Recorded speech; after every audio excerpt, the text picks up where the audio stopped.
Monsanto is, as you may know, an American company which specializes on agricultural technology via genetic engineering, resulting in genetically modified organisms, or commonly known as GMOs.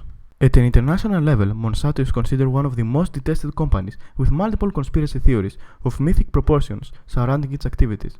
Hundreds of protests take place yearly in more than 50 countries, and thousands of complaints are registered for every one of its products. But for what reason is this specific company so much hated by the general public?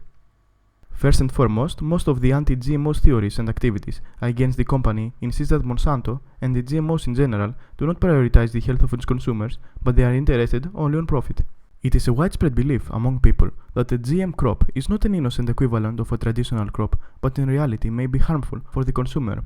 Some critics go even further, suggesting that huge public organizations such as the FDA or Food and Drug Administration or the American Association for the Advancement of Science may have been infiltrated by members of the Monsanto, influencing their decisions, and, in spite of existing scientific evidence, they postpone blocking the company's products. Some of their arguments may have circumstantial evidence, as for instance a former FDA lawyer left the organization and became a high-ranking member of Monsanto. Furthermore, in the 90s, several high-profile politicians were shown to have strong connections to Monsanto, as per the author Marie-Monique Robin in her book The World According to Monsanto. Some conspiracy theories surrounding Monsanto suggest that the company hides data showing that GMO products cause indeed harm.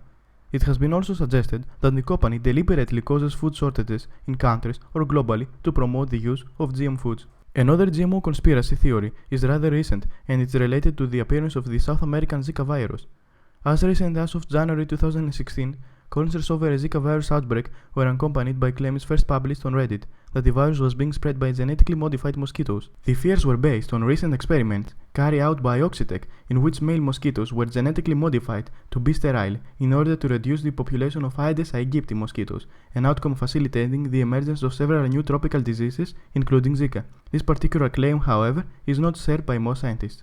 To sum up, people tend to be very reluctant and protective about the new agricultural technology. This fear and the conspiracy theories surrounding it may prove to be incorrect, but at least a number of those fears may prove to be at some extent true.